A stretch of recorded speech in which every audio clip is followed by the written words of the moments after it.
इस बार वोट किसी और परिवार को ना दीजिएगा, उन 3 खानदानों को ना दीजिएगा।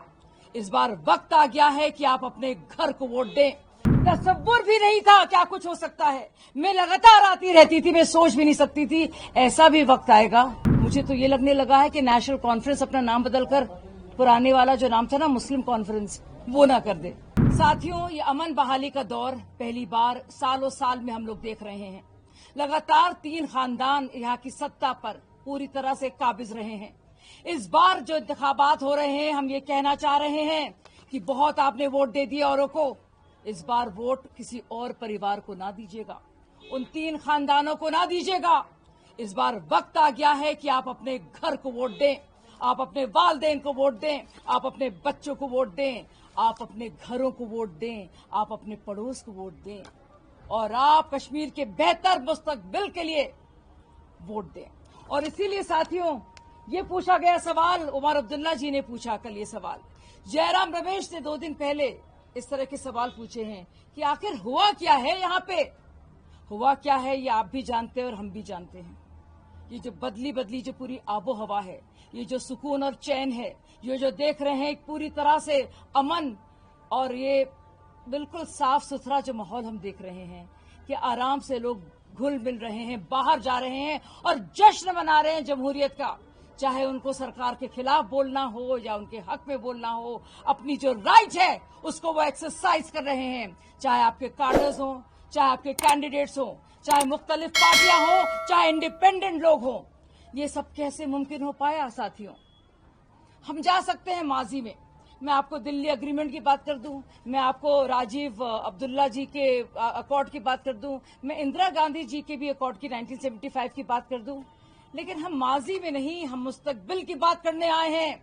और इसीलिए नौजवान जो है कश्मीर का पूरी तरह से अपने बेहतरी के लिए और अपने माँ बाप की बेहतरी के लिए और अपने मुस्तकबिल के लिए और अपने भविष्य के लिए और अपने प्रदेश के लिए और अपने घर के लिए पूरी तरह से कमिटेड होकर एक नए बदलाव के लिए पूरी तरह से मौजूद है और सवाल पूछ रहा है।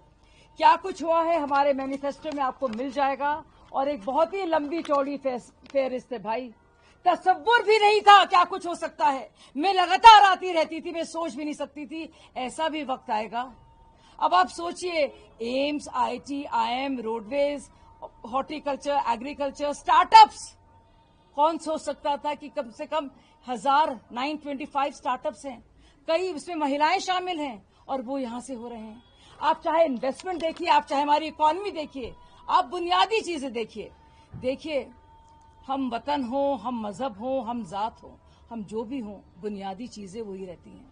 एक आम इंसान को खुशहाली और बेहतरी के लिए क्या चाहिए? आप हमारी आवास योजना देखिए साथियों, 3,40,000 का आवंटन हुआ है, एलोकेशन हुआ है, उसमें 2,20,000 घर ऑलरेडी बन गए हैं। ये कैसे जा रहे हैं? इनको ये कैसे DBT के माध्यम से किसको मिल रहा है? इनका रजिस्ट्रेशन घर की जो महिला है, जो हमारी माँ है, जो हमारी अम्मी है, हमारे घर की हमारी बहन है, उनको मिल रहा है साथियों। अब आप सोचिए इसका असर क्या है। बहुत सारी बातें सुनाई जा रही हैं। एक तो पहले कुछ कर तो पाए नहीं है, लेकिन अब गोल्डन कार्ड को लेकर, सेहत के कार्ड को लेकर बहुत सवाल उठाए जा रहे हैं। उसका भी इसको लेकर एक बहुत ही बड़ा फैसला आप लोग के सामने आएगा। 2-3 दिन का इंतजार कीजिए, क्योंकि इसमें एक लीगल कुछ पेचीदगी है। इससे हमारी सरकार और उसकी मंशा का किसी तरह से कोई इस पर इल्जाम नहीं लगा सकता। आप देखिए, 85 लाख से ज्यादा लोगों ने इसका फायदा लिया है। तो क्यों कोई दिल से, चाहे तो LG साहब को या हमारी केंद्र की सरकार को, क्यों बुरा भला कहेगा? दुनिया भर की बातें करते हैं, बड़ा आसान हो जाता है और माजी में ले जाओ, कभी फुल ऑटोनॉमी की बात करो। मुझे तो ये लगने लगा है कि नेशनल कॉन्फ्रेंस अपना नाम बदलकर पुराने वाला जो नाम था ना मुस्लिम कॉन्फ्रेंस, वो ना कर दे। और बार बार ये भी कहा जा रहा है कि जो भी लड़ रहा है उनके खिलाफ, वो भाजपा ने किसी तरह से प्रमोट किया है। साथियों, जब यहाँ पे इलेक्शन होते हैं तो ये पार्टियां क्या कहती हैं कि भाजपा नहीं चाहती थी, ये तो कोर्ट्स ने कहा है। अब मैं उनसे पूछना चाहती हूँ, जो लोग जेल से भी निकल के आ रहे हैं, उनको भी तो रिहाई कोर्ट से मिली है या बेल कोर्ट से मिली है। तो ये दोगलापन नहीं चलेगा और कोई इतना बेवकूफ नहीं है कि आप उनको इस तरह से गुमराह करें। बहुत सारी बातें हैं साथियों। राहुल गांधी जी बात करते हैं संविधान की।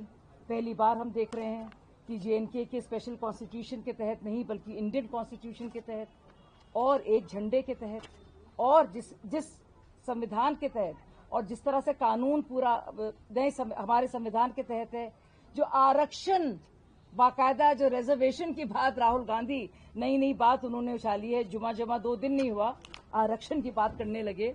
जब देखा कि तीसरी बार भी वो फेल हो गए तो सोचिए उनका क्या रुख है रिजर्वेशन को लेकर, कॉन्स्टिट्यूशन को लेकर, राष्ट्रीय ध्वज को लेकर, पाकिस्तान के साथ मुज़ाकरात को लेकर, एलओसी ट्रेड को लेकर। ये सारे सवाल उनको देने हैं।